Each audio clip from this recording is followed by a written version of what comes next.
Hello বন্ধু, আমি পিয়ালি। আমার চ্যানেলে তোমাদের সকলকে স্বাগত।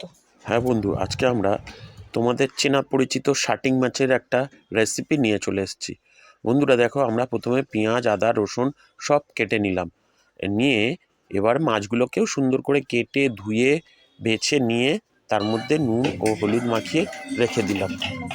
এবার একটা কড়া নিয়ে কড়ায় তেল দিয়ে তেল গরম হলে আমরা একে একে মাছগুলোকে উল্টে পাল্টে ভালো করে লাল লাল করে ভেজে নেব। এইভাবে দেখো বন্ধু, একে একে আমরা সব মাছগুলো উল্টে পাল্টে ভেজে লাল লাল করে তুলে নেব। তুলে নেওয়া হয়ে গেলে এবার আবার কড়ায় তেল দিয়ে তেলটা একটু যখন গরম হলো এর মধ্যে কালো জিরে ফোড়ন দিয়ে আগে থেকে কেটে রাখা পেঁয়াজগুলো দিয়ে ভালো করে কষাতে থাকি। পেঁয়াজগুলো দিয়ে একটু পেঁয়াজগুলো লাল লাল হয়ে গেলে এর মধ্যে কাঁচা লঙ্কা দিয়ে দেব, দিয়ে ভালো করে নাড়তে থাকবো। দেওয়ার পরে এর মধ্যে আদা রসুন বাটা দিয়ে ভালো করে কষিয়ে নেব। আদা রসুন বাটা দিয়ে ভালো করে কষা হয়ে গেলে এর মধ্যে টমেটো দিয়ে ভালো করে টমেটো ও কাঁচা লঙ্কা দিয়ে ভালো করে নাড়াতে থাকলাম। টমেটো ও কাঁচা লঙ্কা দিয়ে ভালো করে নাড়িয়ে টাড়িয়ে এর মধ্যে কাশ্মীরি গুঁড়ো লঙ্কা দিয়ে ভালো করে মেশাতে থাকলাম। দিয়ে এইভাবে মিশিয়ে দেখো বন্ধু, তোমরা ঠিক এই রকম কালার হয়ে যাবে। এই রকম যখন গ্রেভিটা হবে তখন এর মধ্যে আমরা হালকা পরিমাণ জল দিয়ে একটু ফুটিয়ে নেব এই গ্রেভিটাকে। দেখুন বন্ধু, তোমরা কতটা পরিমাণ ঝোল খাও বা কতটা ঝোল রাখতে চাও এই মাছের কালিয়ার, ততটা পরিমাণই তোমরা একটু জল দিয়ে দেবে। দিয়ে এখানে নুনটাও টেস্ট করে নেবে।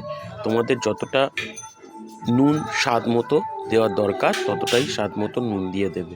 দিয়ে এর মধ্যে তোমরা এবার আবার ভালো করে ফুটিয়ে নেবে।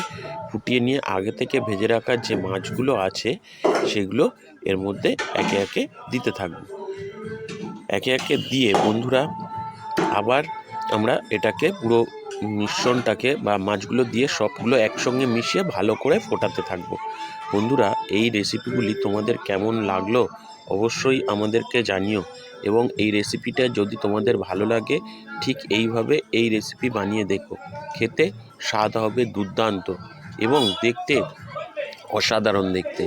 বলে খাবার আগে যদি রান্নাটা দেখতেই সুন্দর হয় তাতেই অর্ধেক খাওয়া হয়ে যায়, এবং তার সঙ্গে সুগন্ধও যা বের হয় তাতেই আপনারা বুঝতে পারবেন।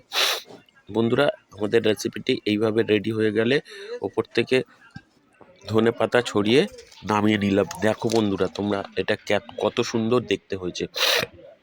বন্ধুরা, এই রেসিপিগুলি তোমাদের যদি ভালো লাগে তাহলে আমাদের চ্যানেলটিকে অবশ্যই সাবস্ক্রাইব করে দিও। টাটা, গুড বাই বন্ধু, দেখা হবে পরের ভিডিওয়।